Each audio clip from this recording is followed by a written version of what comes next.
I am Johanna Vuori, and I wish you warmly welcome to our spring seminar. It is my great pleasure to see all of you, and on behalf of Leading Passion Project Group, I hope that you enjoy your morning session. Leading Passion is a research project where we study leadership practices that encourage creation of cultures of engagement and passionate work. We also study the attitudes of young people at work. We have researchers from Aalto University, Filosofian Akatemia, and Haaga-Helia. And if I just might ask our researchers and projects team to stand up and greet you.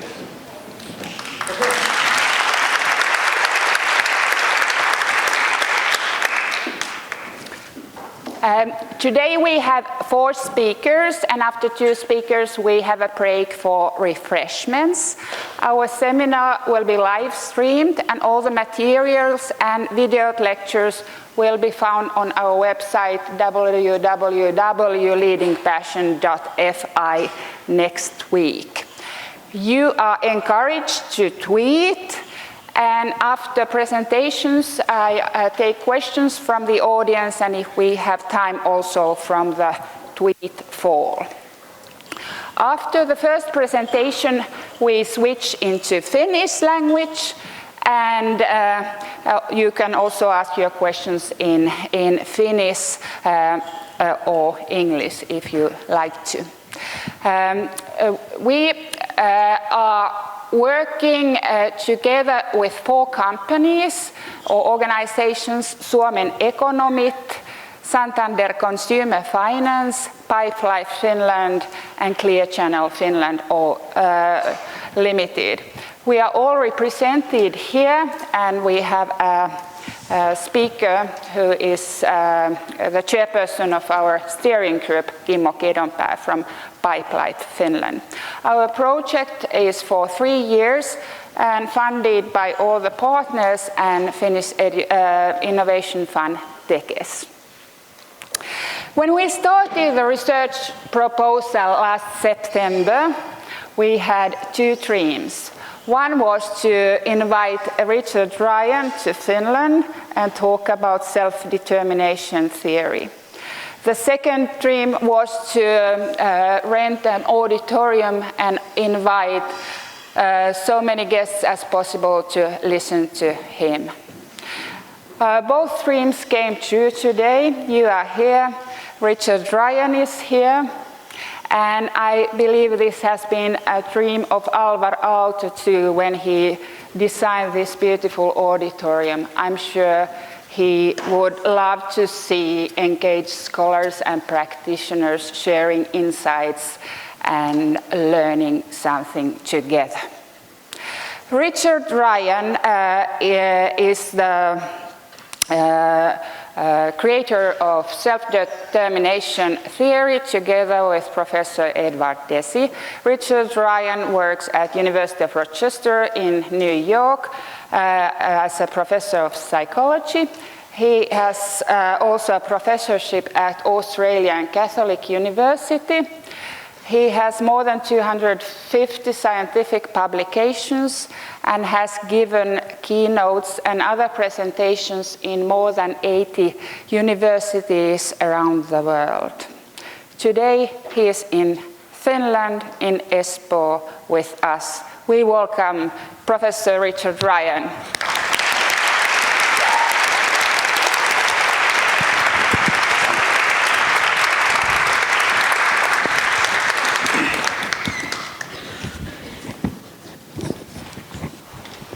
Joanna, thank you very much for that kind introduction. I'm very happy to be here in Finland. I would first like to apologize that I don't speak any Finnish. I probably haven't learned maybe 3 words so far in my 3 days here, so I appreciate your tolerance of my speaking in English. I'd also like to thank Frank Martella, who's been my host and the person who I met who invited me to come here. We have a beautiful collaboration together and have been writing some good articles, and I'm really happy to be working with him. Today, my interest is to give you a brief introduction to self-determination theory, but before doing so, I want to say that all the work I do in self-determination theory is collaborative work. We have a community of scholars around the world who meet every 3 years to advance this work. And I put up on the board here a few of the people whose work with me I'm going to mention today. Again, there's last international conference for SDT, there were representations from 39 countries around the world. It's a growing framework for studying many interesting topics in psychology. The work that I do in self-determination theory really began with Ed Deci in the 1970s, which tells you how old I am. We were working on a topic we called intrinsic motivation. And intrinsic motivation I'll talk about at length today, but it's the things we do because they interest us. The behavior itself interests us. And we were interested in what things would lead to its being sustained and what things would undermine it. But then our work quickly led us to be more interested in extrinsic motivation and the various ways people can do things that are not interesting, but maybe still do them quite willingly and with a lot of enthusiasm. And that led us to many, many other topics, because as we investigated the conditions under which people are most motivated, we also saw that these were related to people's wellness and to the functioning of organizations and to leadership styles and many other topics of great interest to us. And I won't be able to talk about many of our research areas in today's very brief talk. For me, an hour talk is a very short talk, and it makes me very anxious. But I will try and cover at least the things that are here in red. And on Friday, I'll be speaking about some of the other basic topics at this university. We've applied SDT in many different areas, and I know that there's much interest in this room in organizational psychology, but I'm going to introduce a few different applied areas in the talk today just to show the generality of these principles of motivation. I want to say that because the talk is brief, I'm going to give what we would call, in the US, a bird's eye view. So this is a view of Helsinki, and if I were a bird flying over Helsinki, I wouldn't know much about Helsinki just from this one view of it. And I suspect that by the end of my 1 hour talk, you'll know as much about self-determination theory as this bird knows about Helsinki. But anyway, I try to give some of the basic tenets clearly. I want to say just one thing about myself before we begin, which is that my own background is as a clinical psychologist. I've been a trainer of psychotherapists and a head of a clinic for at the clinical training program at Rochester for 30-some years, although now I'm at Australia at the Institute for Positive Psychology. Although I began my career wanting only to be a clinician, I saw right away that principles of motivation were very important to people's well-being, and research on them was also very crucial, so I took some different paths in life. Now, not only do I do this research with positive psychology, but also I founded a company with Scott Rigby some 15 years ago where we apply many of the techniques that I'll be talking about today, because I think these techniques are very applicable, so I'm hoping that there's some people in the audience who find useful some of the things I talk about. The main central topic for self-determination theory is the idea of motivation. And everybody in this room knows what the term motivation means. It means to be moved to act in some way or another. But I think without even thinking deeply about it, we know that we can be moved to act by many different things. We could be moved to act because somebody forces us or coerces us into action, in which case we might comply, but the quality of our behavior will be very low and our experience will be low. We can be moved into action because someone dangles a carrot or a big reward before us, and then we seek the carrot and take whatever route we can to the end of that.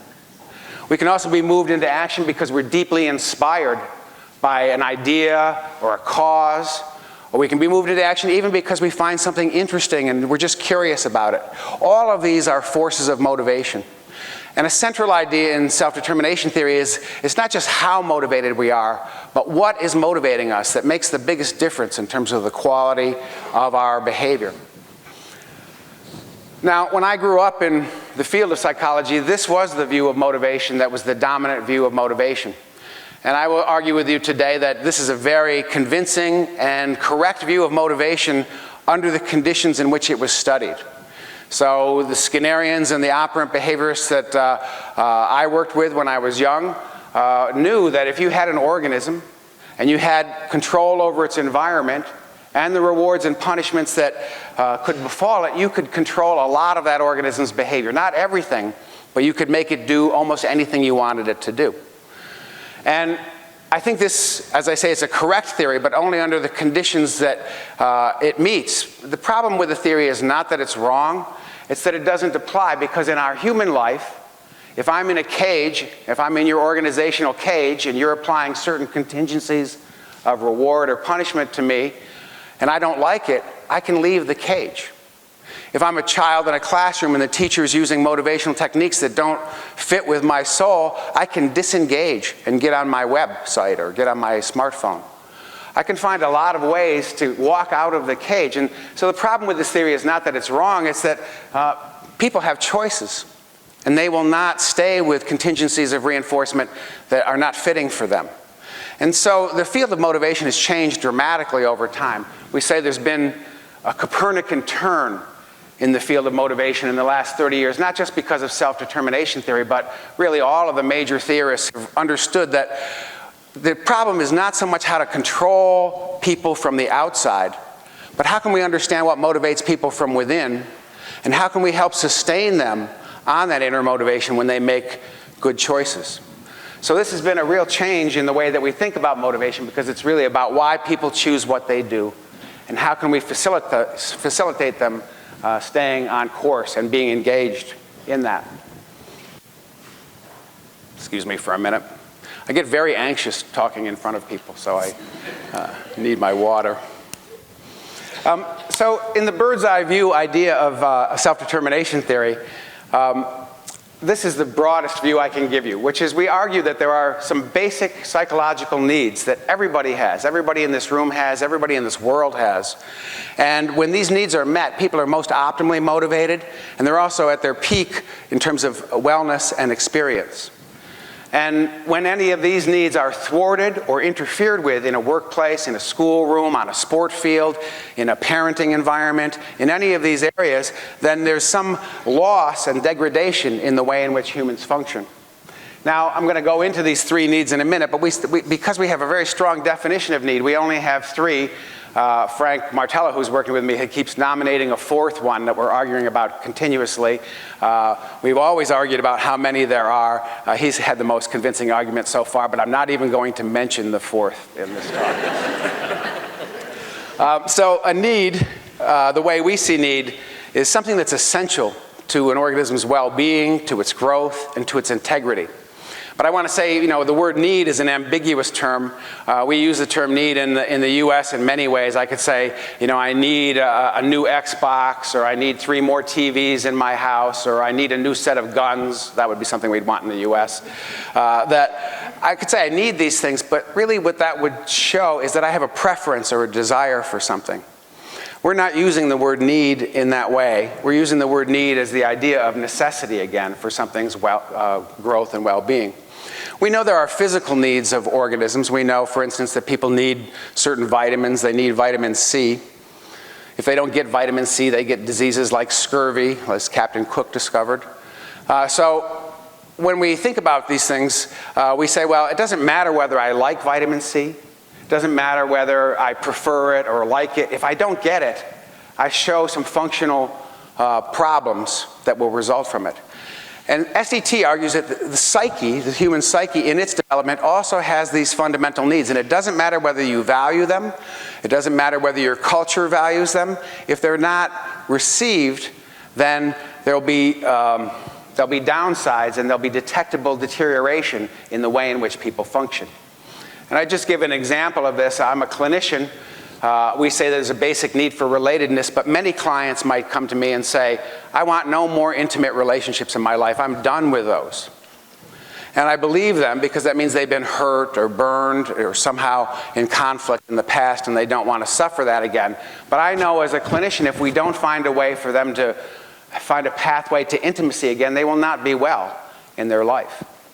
Similarly, we've been doing work in southern Israel in recent years, and I've had the chance to interview Bedouin women, and many Bedouin women will say to me, we don't need any choice, we don't need any control, it's okay that others make decisions, but nonetheless we think that the absence of control and choice in life has ramifications for health and for well-being, regardless of it being culturally fitting. There are many things as well, I'll go through in America too, where people's values for materialism and for achievement get in the way of these basic needs, and it doesn't matter that their values are very strong. If these needs are not met, people will show deterioration. And so I want to say some things about these needs after I get a drink. The first need is the need for relatedness. And it's the sense that we need a sense of, in any organization where we're working or a classroom that we're in, we need to feel like we matter, that we're a significant human being in that atmosphere, that we belong, and that we're connected to the other people that are there. The second fundamental need is the need for competence. We can't be motivated, we can't be well unless we feel that we have some mastery, some efficacy about the things that are really important to us in life. This is probably the least controversial aspect of SDT, because every theory of motivation argues that you need to have some essential need for, or essential feeling of mastery in order to be motivated to act. The third need here is the need for autonomy, and I'm going to spend just a minute speaking about it because it's perhaps the most controversial, yet most central to our work. For us, the idea of autonomy is that when you're doing something, you agree with what you're doing. You would endorse what you're doing. When you're acting, you feel willing to act in the way that you are, or we would say you're being volitional. You feel voluntary in what you're doing. The opposite of autonomy is that you feel controlled. We call it heteronomy. So when you're controlled, you feel like something's imposed on you, or you're made to do something that may not fit with your interests or does not fit with your values. So given that, I want to say that there's some ideas that autonomy is not equivalent to. It's not the same as independence. So for us in our theorizing, when you're independent, you're not relying on anybody else for help or for goods or for guidance. But you can be, in our view, autonomously dependent. So you can be willingly going to other people for guidance, going to other people for help. When I go to my doctor and I'm sick, I say to her, please heal me because I don't know how. I'm being volitionally, autonomously dependent in that moment. And when my children were teenagers, they're in their 20s now, late 20s now, but when they were teenagers, they would come to me and say, Dad, I'd like some advice or some guidance. I would like some money, whatever it was that they were asking for. They were being, in those moments, volitionally dependent, autonomously coming to me for help. And in fact, we show in our research that the most healthy adolescents are not those who are independent of their parents. That's not the trajectory of development. It's those who stay close to their parents and still rely on them volitionally for help and for guidance. And as I won't be able to go into today, the reason that children don't depend on their parents is because their parents become controlling or need thwarting in terms of relatedness, and children draw away, and then they get their guidance from the people that they are close to. So it's not the same as independence. It's also not the same as individualism or collectivism. I've worked in many different countries, some collectivistic, some individualistic. You can be autonomously collectivistic if you really believe in the values of collectivism. And in fact, I've met many people who this is their abiding, heartfelt values is the care and concern for the collective or the group over the individual. This is very autonomous for many people. In fact, our research shows it's harder to be autonomously individualistic than it is to be autonomously collectivistic. But I also worked in Bulgaria in the late 1980s and early 90s. And in Bulgaria at that time, there was a collectivistic arrangement, but for many people it was not autonomous at all. It was forced upon them. So you can have both heteronomous or controlled collectivism, or you can have autonomous collectivism. Again, it's not this equivalent idea. It's also not the case that when you're autonomous, you're not following anybody else's direction. If I were on the way here this morning, as I was with Frank, and we were stopped by police because there was an accident in the road, and they said, you stop right now, I would autonomously stop for the police person. And why? Because I believe in the value of the traffic laws, and I believe in the legitimacy of that authority. But on the other hand, some authorities might tell me to do something and I don't concur with it, or I don't agree with their legitimacy to tell me what to do. And in that case, even if I follow the command, I would not do so autonomously. I would not feel volitional in doing it. And many of our leadership styles have us following commands that we don't autonomously concur with. And finally, for us, autonomy is not the same as freedom. We use the term freedom to refer to the absence of constraints. But I could have no constraints on me, but I could have no idea of what I would like to voluntarily do. I might have no guidance or pathway. I would have no structure to know what to choose. So the fact of being not constrained does not in any way support or guarantee autonomy. It may remove some obstacles to autonomy, but it never supplies the full grounds for this to happen.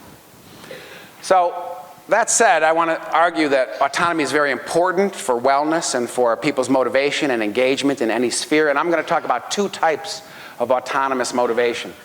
The first one is where we started with our research, which is the idea of intrinsic motivation, when you do something because it's interesting or challenging and fun in its own right. And then the other kind of volitional motivation is not when something's fun or interesting to do, but rather because you really value that activity and you're fully willing to commit to it.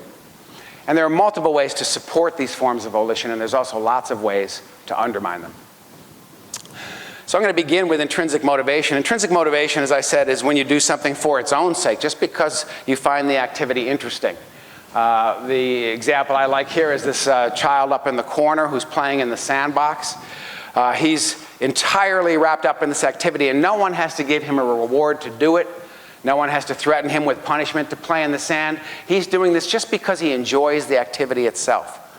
This activity is very important for him. All play in children is very important because it's part of their neuropsychological development. He's learning motor skills. He's learning about the physics of the world. He's learning about probably social relationships in the sandbox. There's much learning going on while he's playing. But if we went up to him and we said to him, you know, this is good for your brain, he would probably find it less interesting, and he would find us odd. Another thing we would do is if we went up to try and reward him for playing in the sandbox, we said, I'm going to give you 10 euros if you keep playing in the sandbox. He would like that, maybe, if he's old enough to understand that he can buy something with it. And at the same time, he might now play less in the sandbox because he would be waiting for us to give him 10 euros to do so. And I'll show some evidence to that effect. But my point is that children's play doesn't need to be externally motivated. It's part of the engine that evolution has already provided us to discover, to be curious, to learn about the world around us. And it's one of the most powerful fuels of engagement and learning across the lifespan, not just in childhood, but hopefully all of us have a lot of intrinsic motivation. Like I read the papers every day wherever I go. I can't read them here. They're not in English. But if they were, I would be reading them here. I read a couple papers a day, not because I get paid for doing so or rewards. I'm just curious about what's going on in the world. That's intrinsic motivation. Learning is happening, and it's hopefully something that everybody finds areas in life where they do it. Sports is a big area for people, games, puzzles, other things, sometimes entertainment. It's a big part of life. When we looked at what sustains, I want to say one more thing about that, which is when children come into school, in elementary school, they have a high degree of intrinsic motivation for learning. They want to learn and they're curious about learning. And the sad thing that we see in most countries that I've studied, and there's been several now, we see a downward trend in intrinsic motivation across the school years, beginning in first grade and ending up in a very low trough by 10th grade of school. And this is common across nations. And it has a couple of major dips in it that are predictable from developmental perspectives. But largely it's because of the way in which we've decided that we're not going to harness the evolutionarily supplied intrinsic motivation technique of learning. We're going to supply another technique of learning, which is grades, controls, pressures, and tests. And so we should not be surprised when we see the evidence about what supports intrinsic motivation, that it wanes over the years of schooling, and we lose the engagement of so many children in schools. So in our very simple theory and this was our earliest theory called cognitive evaluation theory, we argued that for intrinsic motivation to happen, one should be in a safe and secure relationship environment. But the two most maximal variables predicting intrinsic motivation are that you would feel efficacy or mastery in the area that you're engaged.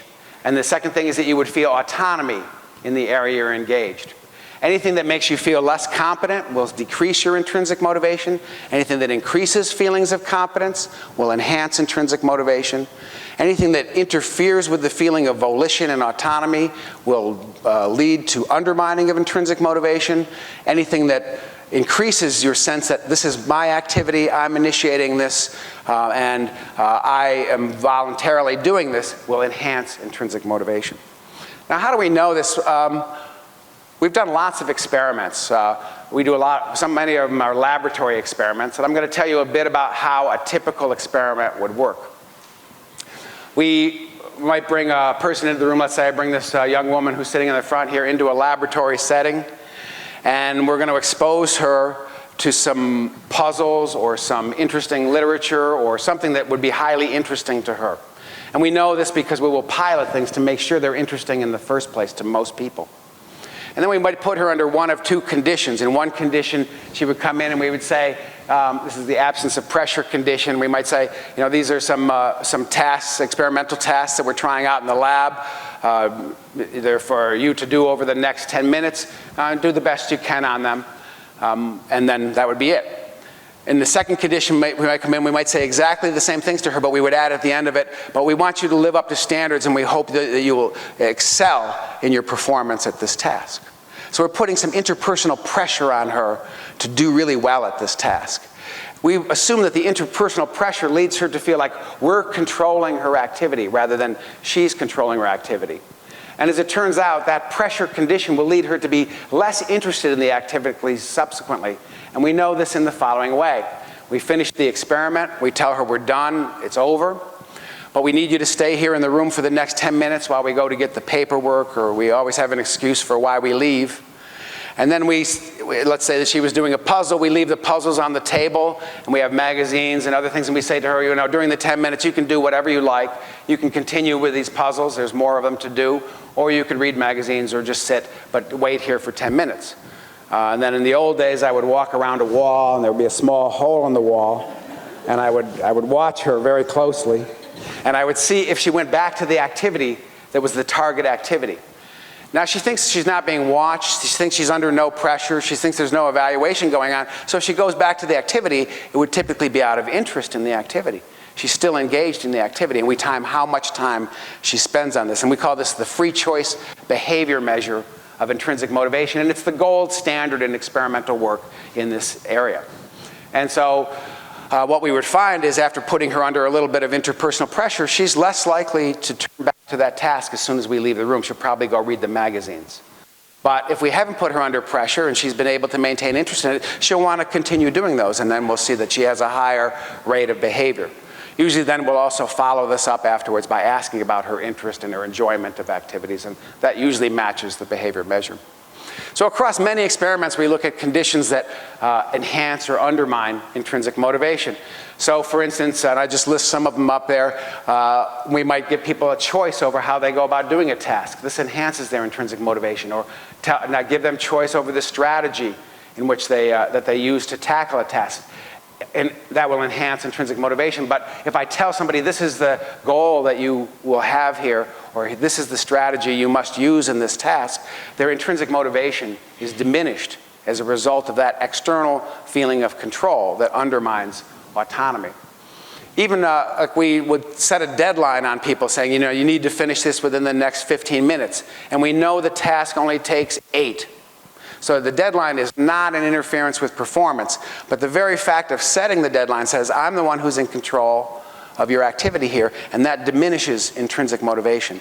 Anything that conveys that I'm the one who's controlling you in this situation will undermine intrinsic motivation. Even watching somebody closely over their shoulder will lead them to have lower intrinsic motivation.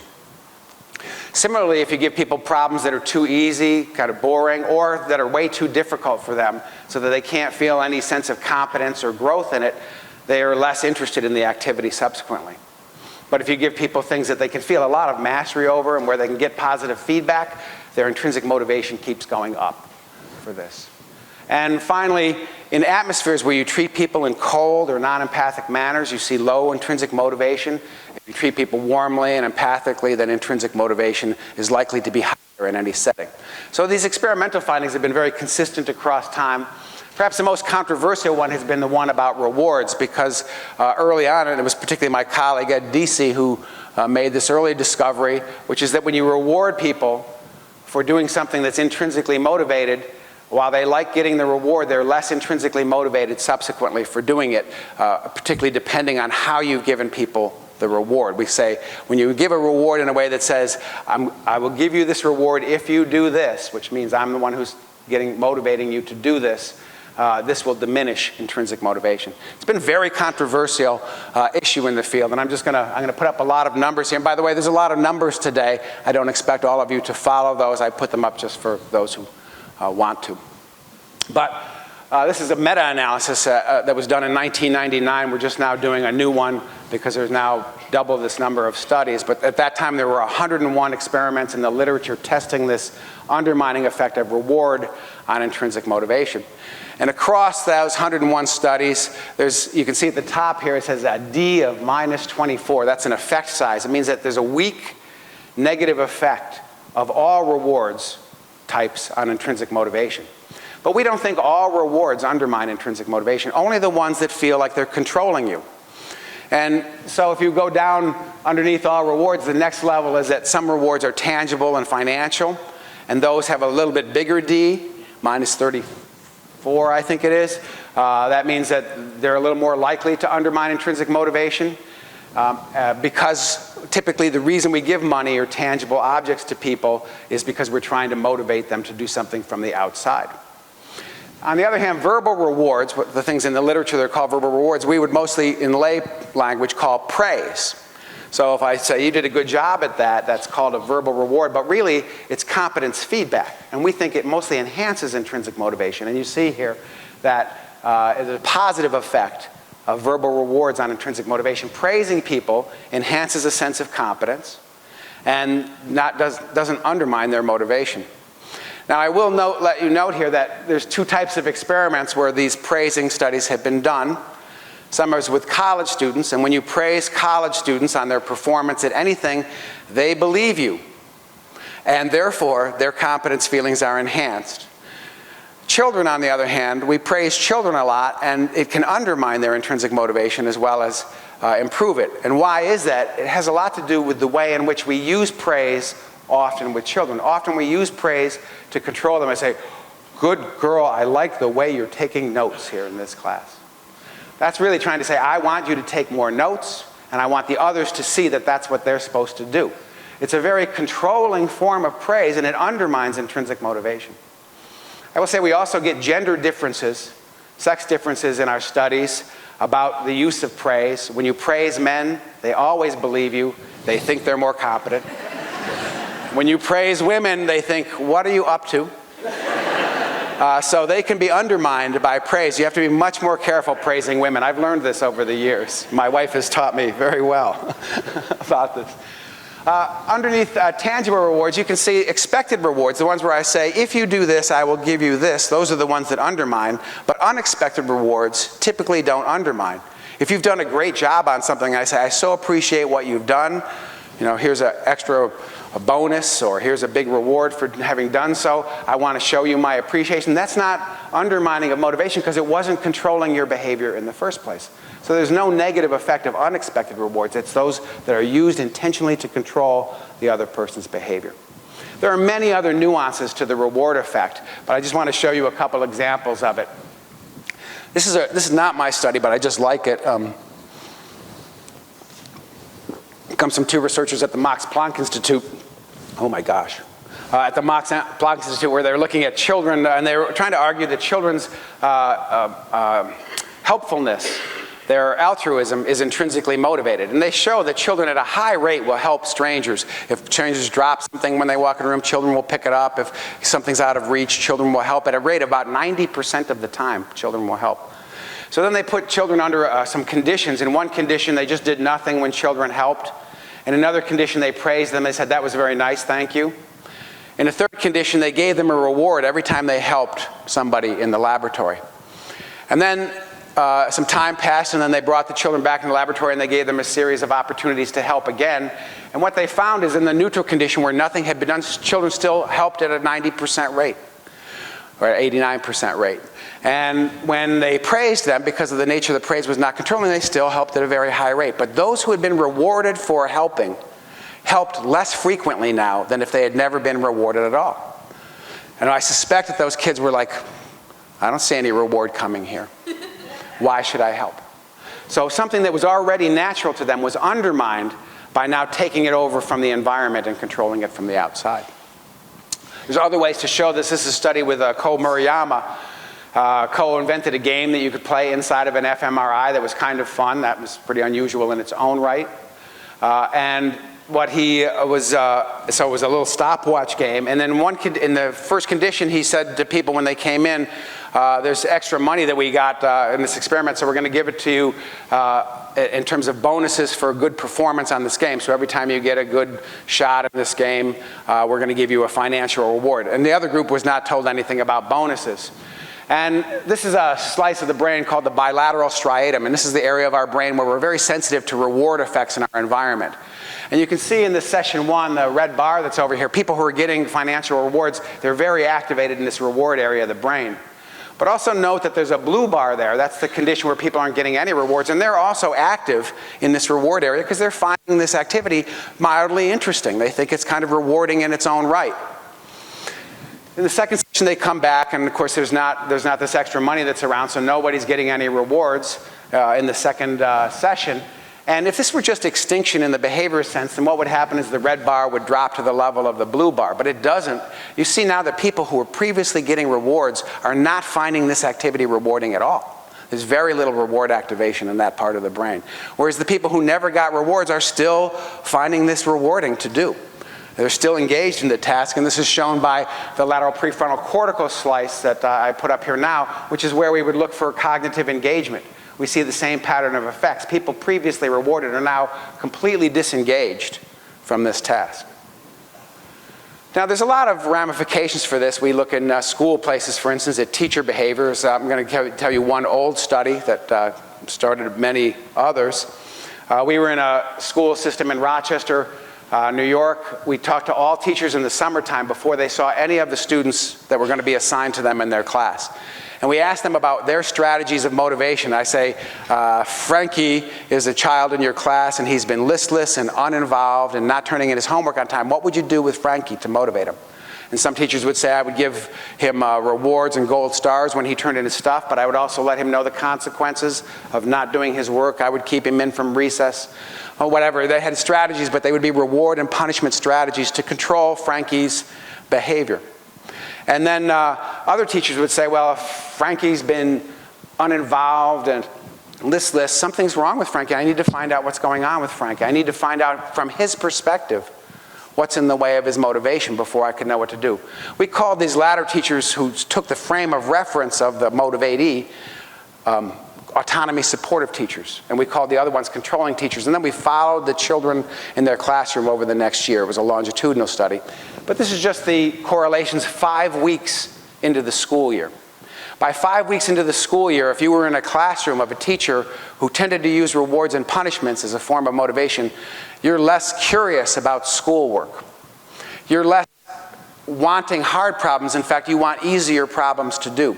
And you don't take any independent attempts at mastery. You just wait and do things when you're told to do it. You don't curiously investigate anything.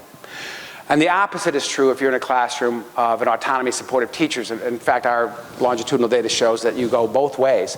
Autonomy-supportive teachers increasing curiosity and controlling teachers decreasing it.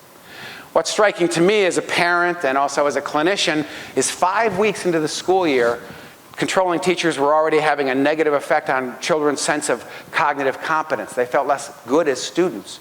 And they felt less good as people. They had lower self-esteem. These are major impacts in a very short period of time. So we might think this is just a phenomenon for children, but at the same time we were doing work in a Fortune 500 company. So we decided to give the same interview survey to the managers of branches in this company. And so instead of Frankie, we said Frank. You have an employee, Frank. Frank's been missing some deadlines lately. He doesn't seem as engaged in his work. What would you do with Frank? And we scored the managers in the same way we scored the teachers in terms of control and autonomy.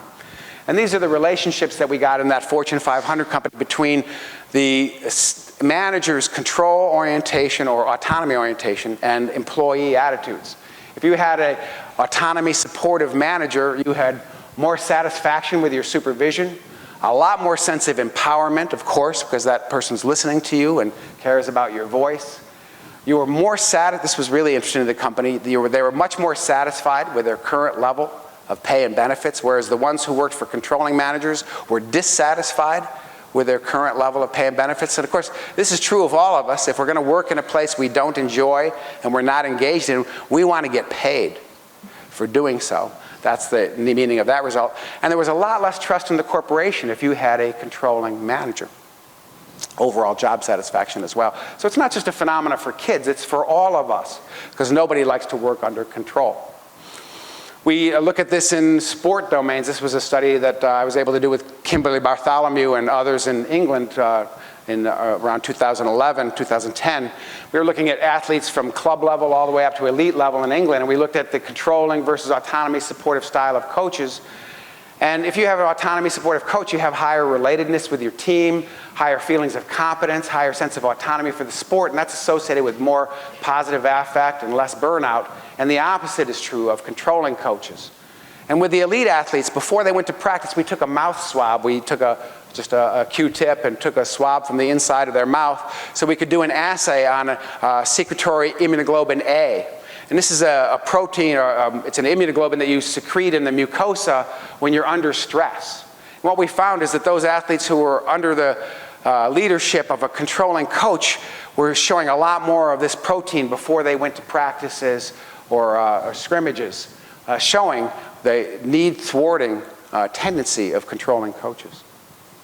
Now, intrinsic motivation is not just about these serious situations like sport and school and work. It's also about things like video games. I've been interested in video games for some years now because people are very intrinsically motivated to play video games. But why? Because video game designers have already caught on to the idea if you give people a lot of autonomy and choice in games, if you give people a lot of positive feedback in games, make things very masterable for people in games, if you create lots of opportunities for connecting with other players, these things will all boost engagement in games. And we wonder sometimes why our children might be more engaged in video games than they are in school. It's because the designers of video games care a lot about the motivational things that will pull people in to engage them. And sometimes we're not caring enough about those in our work and our school atmospheres. In our company, Immersive, we do a lot of consulting with game companies, and part of that is we've learned a lot about the motivational techniques that really work. And a lot of times what we're doing is we're taking those techniques we see in interactive technology and then applying them in business organizations. I'm not going to go into research on this because I'm running short on time. Because I want to talk about extrinsic motivation, which is perhaps even more important for those of us who are adults. Children spend a lot of their time being intrinsically motivated in early years. We adults spend a lot smaller percentage of our time. Most of the time we're doing behaviors that we think are getting some separable outcome. We're not doing them for their own sake. We're trying to do something in order to get some other consequence. For instance, you might be sitting in this room now. It might not be that fun, might not be that engaging, but what it might be is you might think, well, maybe I'll get something useful out of this. That would be extrinsically motivated. And there are many forms of extrinsic motivation. The one I've been talking about so far is when you're extrinsically motivated because somebody else is controlling you with rewards and punishments. And this is, as I said, a strong form of motivation, but the problem with this form of motivation is it lasts only as long as somebody's got the reward in front of you or the stick behind you. As soon as those are removed, this motivation stops. So we say it has no maintenance and no transfer. And this is something where both our theory and behaviorists agree. They also say there's no maintenance and transfer. If you're going to control an organism, you have to keep the reinforcement contingency in place. We just say there's other ways to keep motivation in place. That's through internalization. Now, one form of internalization is what we call introjection. Introjection is now not when the environment is rewarding and punishing you, but you're rewarding and punishing yourself. You'll do it because you'll feel guilty if you don't do it. or you'll feel proud when you do it well. This is a very high powering motivation. If your parents have made their love of you contingent on your doing well in school, and then you become a student, you'll be driven to do well in school, because if you don't do well, you'll feel bad about yourself. You won't feel like a good person. And when you do well, you feel like, oh yes, I'm proud, I'm great. And this is ego involvement, a very, very strong form of motivation, but it's still controlled because you're pushing yourself. One part of you is pushing another part of you around. It's also very fragile because people who are highly introjected, when they experience any serial failures, they're very likely to either get depressed or they're likely to get disengaged. Still more autonomous, this is kind of a continuum of autonomy here, more autonomous is the idea that we can be identified with something that's not fun or interesting. We do something, maybe I'm collecting money for a cause in my neighborhood. There's nothing intrinsically motivating about the activity of collecting money from my neighbors. But I very much believe in the cause. And so I'm very volitional and autonomous and engaged in doing this activity because of the value I see in it, not because it's fun in its own right. And even the most highly autonomous form of extrinsic motivation is what we call integration, and that's when you're identified with a particular activity and that activity also fits with your other values. So people can vary in the relative autonomy of their extrinsic motivation, and this makes a great deal of difference to their work. And I'm just going to show a couple examples. This is a study that was done in Japan by Yamauchi and Tanaka. Many people said that this theory wouldn't apply in Japan because autonomy is not important in Japan, but of course that was really about independence, not autonomy. And you see here that here he asks elementary school children, why do you do your schoolwork? And what you can see here is that those who are externally regulated have very little value for school. It's not related to value for school, but those who are identified have high value for school. They don't avoid work, whereas those who are externally regulated, maybe their parents are putting pressure on them to do their schoolwork or whatever, those are work avoidant. And most important for our purposes here, the students who are more autonomous are more deeply processing the material that they get in school, where those who are doing it because of external controls or introjected control are only superficially processing what they're doing. They're just trying to get to the end. And this is the main characteristic of being controlled, is you take the shortest route to the end. This is why people exercise. So Martin Standage asked a series of adults in Great Britain, why do you exercise? And people answer, for instance, external regulation may be my doctor told me to. Introjected might be I feel better about myself when I do. Identified might be that I see the value in exercise. And intrinsic would be something like I find exercise fun. I don't understand those people, but there are some people who do find exercise fun. And then he had people wear an act-to-heart device over the next week. And the act-to-heart device measures whether they actually exercise and how much intensity in that exercise there was. And what you can see here is that controlled motivations didn't reliably predict them actually exercising. Only really understanding the value of exercise or finding fun of it were the only things that really got people up and moving.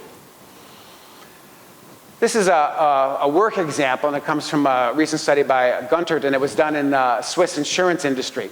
And here, what's measured is the various motives people have for their work. And you can see here that job satisfaction is highly associated with feeling autonomous motivation at work.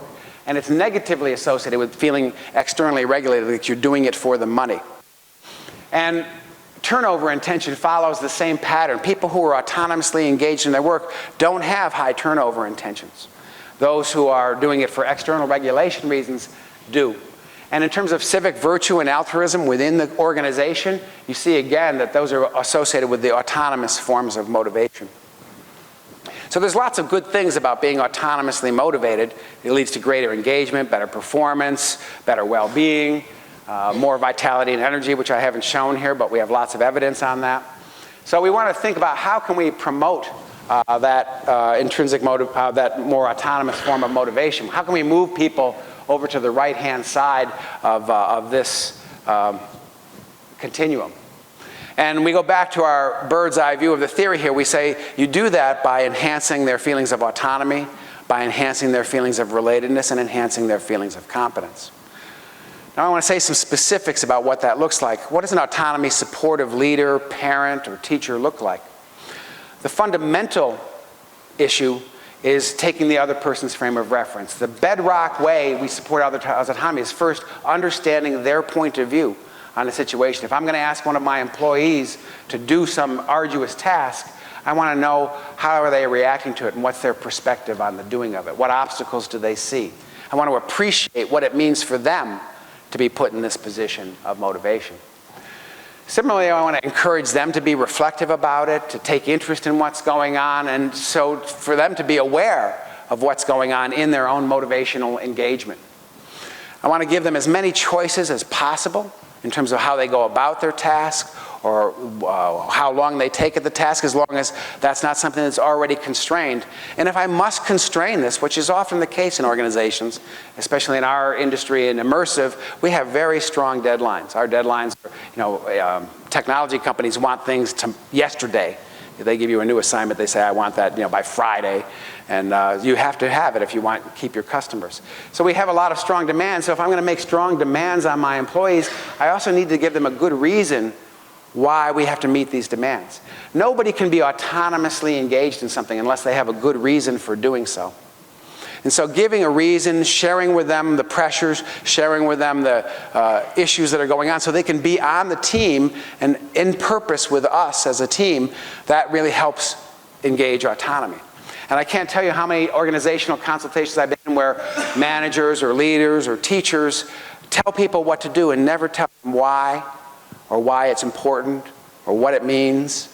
There was a recent survey in the United States that showed that 44% of employees of major US corporations didn't know what their companies made. Didn't know what they made, which tells you how little they've been explained. What's the purpose of your role and where you're going and what you're doing in your work? Hard to be autonomous. And then, of course, minimizing the use of controlling language and rewards. Also, we want to be competence supportive. And how do we be competence supportive? We're competence supportive by designing activities, job activities, school activities, sport activities, that people can feel dominant mastery in. We want to enhance that feeling of competence if we want people to autonomously get on board. And that means when they have a struggle or have difficulties, we're scaffolding and providing skill development so that they can feel that growth and engagement and mastery. We don't want people challenged all the time. We want them mostly always feeling they know what they're doing. And when they don't know what they're doing or something goes wrong, the feedback is not critical, harsh, or humiliating. It's instead informational. It's something that helps you know how to do it better from here. It's not critical at all. And if there's praise, it's not praise on how smart or how skilled you are. It's how well you did that thing or how much effort you put into that activity. It's focused on specific accomplishments and efforts rather than social comparisons, which raise all kinds of negative extrinsic issues. And finally, good leaders also promote relatedness. And I say this is the cheapest motivational intervention any organization can have, but it's nonetheless essential. To have relatedness in an organization means you're conveying respect for every individual in the organization. You're letting them all feel like they're significant. You're showing when they run into trouble, not criticism and anger, but care, concern, and helpfulness. And you offer many people opportunities to give because being able to give and contribute is something that actually binds you more to your organization and to its purposes than one might think. And I put up here this item that we use when we're measuring people's motivation. It's one of the most predictive items of people being engaged in a workplace or a school place. And the item is, my manager likes me. Notice that it's not, I like my manager, it's my manager likes me. It's that the manager has taken the time to convey that you're important, you're significant, and you're meaningful in this organization. It might be as little as a smile when you come in the door. And this is why I say it's the cheapest motivational intervention going, but an employee who is smiled at and knows that he or she is appreciated by a manager is much more likely to want to do what that manager and what that organization needs to be done. And we forget this so many times about that human motivation. So just a couple examples of why this is how these things work. How much time do I have? 5, 10? Where's my, okay. So we just finished a study that was 23 countries wide. We were asking students to describe the most motivating teacher they ever had. the most demotivating teacher they ever had. And these were open-ended essays, and then an essay about their current teacher. And across these countries, we counterbalanced the order of these essays so there wasn't order effects, and they were all done in their native languages, and they were all coded by people who were indigenous to the countries. And we were looking for what are the themes of the most motivating teachers across the world. And there were striking findings on this because in all, it says here, in every sample, there was 23 countries, in every sample, the most salient characteristics of a motivating teacher was that that teacher was autonomy, supportive, and relatedness. So students said things like, well, we had the teacher did things that really interested us, took concern with what we wanted to do, let us have inputs into the classroom, cared about us a lot. In almost no setting did students mention grades, rigor, structure, other kinds of things that we as adults are all concerned about in schools as what made them motivated in that classroom. Because they're thinking about the human end of motivation, which is really the most important end that got them engaged in the first place.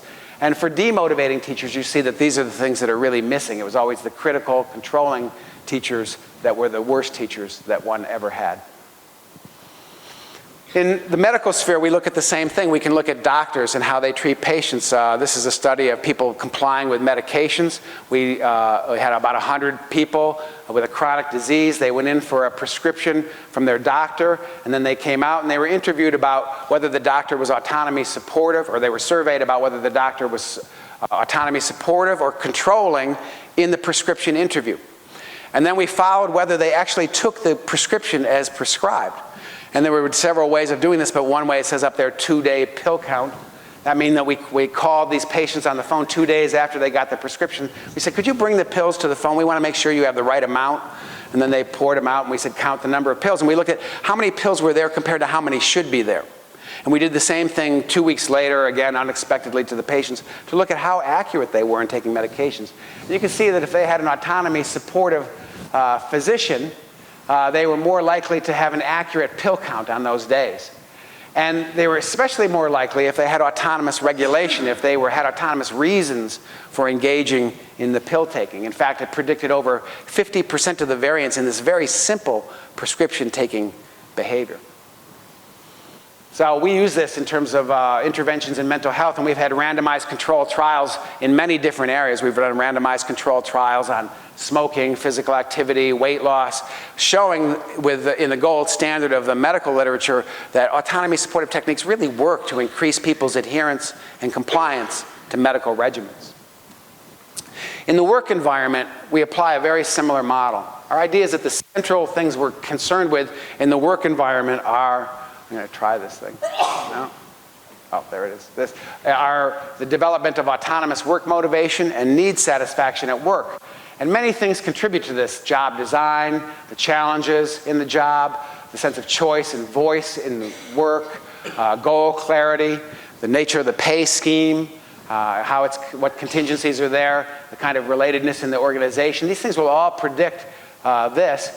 And another major issue is the leadership style, the managerial climate.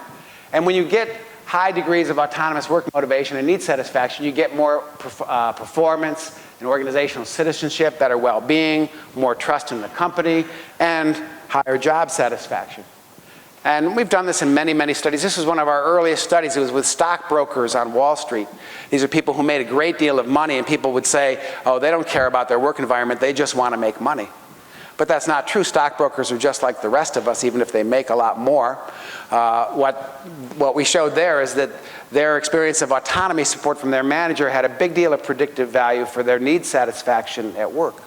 And if they were highly need satisfied in terms of these basic human needs, they performed better. They actually made more profits for their company, and they had higher well-being and mental health. This is a recent study Jeff Williams and others led here in 4 diverse Nordic companies. And Jeff Williams is a physician. He's really interested in somatic burden, the somatic symptoms people develop from stress. And his argument was that controlling managers lead people to be stressed, and that leads to absenteeism on the job. And what the data show, I'm going to show the path model for this, if I can. Oh, there it goes. You can see, oops. You can see that managerial needs support leads to more autonomous self-regulation that reduces the symptom burden, meaning there's less headaches, less stomach aches, less backaches, less symptoms of stress, and that reduces the absenteeism, which is a costly issue for corporations. It also, autonomous regulation reduces turnover and tension and emotional exhaustion at work, what we call burnout. So we've done a lot of interventions in companies, and I'm just going to mention one briefly here. This was with a Fortune 500 company. We do a lot of interventions through our corporation, but those are proprietary information. These are the ones that have been published in the literature, and there's others that are on the SDT website. This was just an early one. This is with a company where there was a lot of seemingly disengaged employees, and so we did a number of things looking at what might lead them to be more engaged. But in some branches of the organization, we did an intervention with the managers to get them to be more autonomy supportive. We gave them training in terms of acknowledging subordinates' feelings and perspectives, in terms of how to give feedback that was constructive and informational as opposed to critical, and how to facilitate motivation by giving more choice and latitude in the workplace. And what we found is, first of all, that the intervention worked. Over a short period of time, managers became more autonomy supportive compared to the ones who were in control branches. But the company did not want us to assess the outcomes. They said we do that ourselves whenever we have interventions. So their HR division assessed for the outcomes in the employees. And what they reported to us is that in the branches where we had done an intervention, there was much higher job satisfaction. There was greater trust in the corporation, and they were quite happy with the fact that now in those branches, these people were satisfied with their current level of pay and benefits. They wanted us to go into more branches as a function of that. So I'm going to end on one final note here. I had a couple other themes, but I'm going to go just to the issue of well-being. Part of my argument has been that the very conditions that promote volition and engagement and intrinsic and highly autonomous extrinsic motivation are also the conditions that lead us to feel well as people. They have higher subjective well-being, more happiness, and to have less somatic symptoms, etc. Whoops. And there's a lot of data on this worldwide. So we collect data around countries. And if you just look at basic need satisfactions, they're highly correlated with indices of well-being, not just in ours, but in everyone else's research these days. But most of us are not so interested in how one country compares to another or one person compares to another. We're interested in what makes us go up and down in terms of our well-being from day to day. So I might be having a really poor day today because of my jet lag and my anxiety about speaking here. So my well-being might be low, but you might be high because you fell in love with someone this weekend, and it doesn't matter what I'm saying, you're still happy today. There's rises and falls in every one of our well-being, and we say that those rises and falls are primarily determined by the changes in our basic need satisfactions, by day-to-day variations in how much autonomy, how much competence, and how much relatedness that we feel, which is really affected by our workplace lives. But first I'm going to show you one example with students. These are students from my University of Rochester.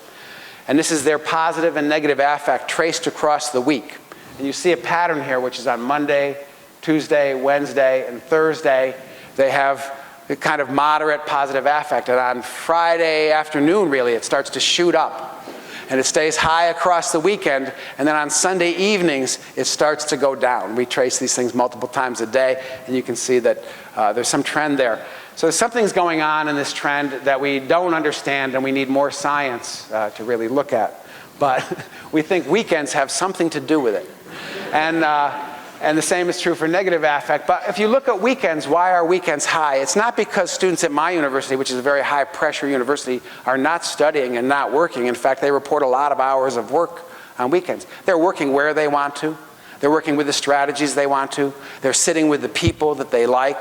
They're around, they are affiliating with the people that they love. Sometimes they're going home and they're with their families, so relatedness goes up. And what you see is on weekends, you have this peak in autonomy and this peak in relatedness, whereas competence is staying pretty even across the week. And those two rises in autonomy and relatedness need satisfactions are accounting for the rise in well-being on the weekends. So we went then to a study of American workers, and this is a heterogeneous sample of Americans who are full-time workers. Most of whom are working Monday through Friday. And what we see here is that on days when they have more, these are we tap them 3 times a day at random intervals. At moments when they're feeling more autonomy, they have more positive affect. They have less negative affect. They have more energy and vitality, and they have fewer of these physical symptoms like headaches and stomach aches and other issues. And the same is true for relatedness. It has the same impact on all of these things, and competence on everything but the symptom picture. And then we got interested, well, why does this have a same weekend effect? And there's a huge weekend contrast in American workers. They're much happier on the weekends. They have more positive affect, less negative affect, fewer physical symptoms. It's funny how people don't get sick on the weekends. But we have to wonder why that is. But if you look at the work contrast here, you can see that there's lower for most of these workers, there's much lower autonomy and much lower relatedness in the workplace than in the other parts of their life. Now, interestingly, if you have a worker who has a lot of autonomy on her job, or a worker who feels a lot of relatedness on his job, those people don't show this big weekend effect. It's the people who can't find autonomy in their jobs and the people who don't feel relatedness to their coworkers that are showing this waiting for the weekend effect, because they're not getting needs satisfied during the week. But this is not necessary in a work environment. Work environments can be designed to be really need satisfying, and then people can actually have well-being across the week without such a contrast and without waiting to get out of work. Well, I was going to talk about a few more things here, but I think I will, well, I don't think I'm going to click anything here. There we go. I'm going to instead sum up here somehow, because I'm not going to have time for these things. Let me go on here. Put my final slide up here. There it is, summary. Summary, it's a good thing to get your needs satisfied. It's good to be in an environment where people are supporting your basic psychological need satisfactions, because this leads you to be more engaged, to be more motivated, to learn more, to perform better. And this is true across the lifespan. It's true across cultures.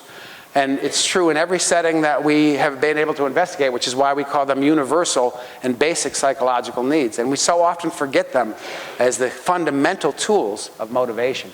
And these are the things that make people flourish. And that's why we need to pay a lot of attention to them in any setting that we're in. Thank you very much.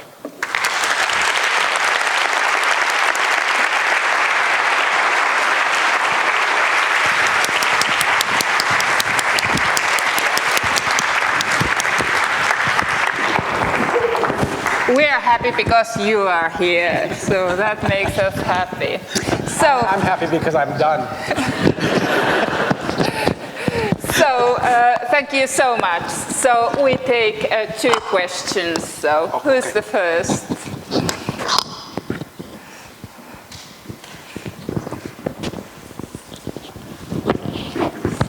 I was so done, I was already taking my microphone off and running. So.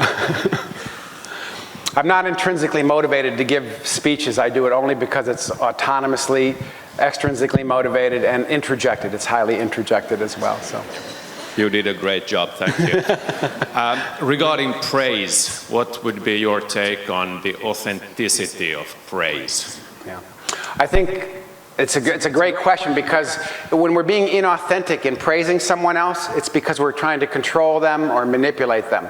And people are very sensitive to this. This is probably why we have the gender effect in praise studies, is because women know that sometimes praise is directed for the wrong reasons at them.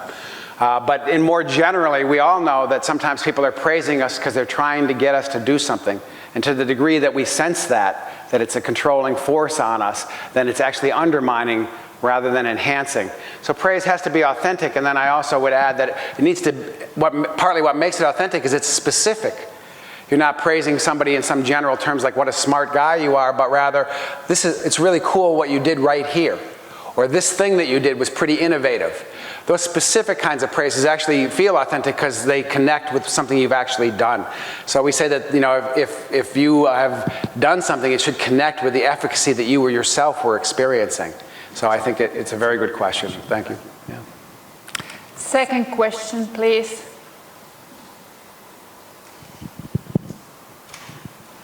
Thank you very much for your presentation. I have a very practical question. Sure. How easy do you think it is for teachers or managers with their students or their employees to learn better ways of motivating? Yeah. Everybody hear that? The question was, how is it easy for people to learn how to be better motivating? I think it's easier than we think. I've done a lot of interventions in schools and a lot of workshops with parents and a lot of organizational interventions. And first of all, I would note that almost everybody, when they're thinking about their own life, agrees with this. Every manager I've ever worked with wants to feel autonomy as a manager, wants to feel relatedness as a manager, wants to feel competence as a manager. And when they look at that and they think, yeah, I need those supports myself, it helps them see, I need to do that for my subordinates as well. When I do workshops with teachers, we always start the same way. We ask them about their own autonomy and their own competence and their own relatedness. And when they get the feel for how important it is in their own lives, then we can talk about why it's important in the classroom. And so similarly with parents, it's always the same, which is as human beings, we know these things to be true. It's just that they're so easy to forget under the kind of pressures, and particularly outcome pressures, that many of us are under in our organizations. Teachers who are under the pressure of high-stakes testing, for instance, are often so concerned with getting the score output from their students that they forget about the motivational components. And managers who are under pressure from upper managers who are also controlling to get certain outcomes, and employees will use controlling techniques with those employees. So I think the hardest part is not that people can't change in these directions. It's also helping organizations become more sensitive to these needs and creating the conditions under which they can occur. People can be trained. Organizations need to be structured so that people can carry out these techniques. My praise comes from the bottom of my heart. It's really authentic. So it was more than pretty cool what you did. It was great. So thank you very much. She's going to undermine my motivation now. Thank you very much. Thank you.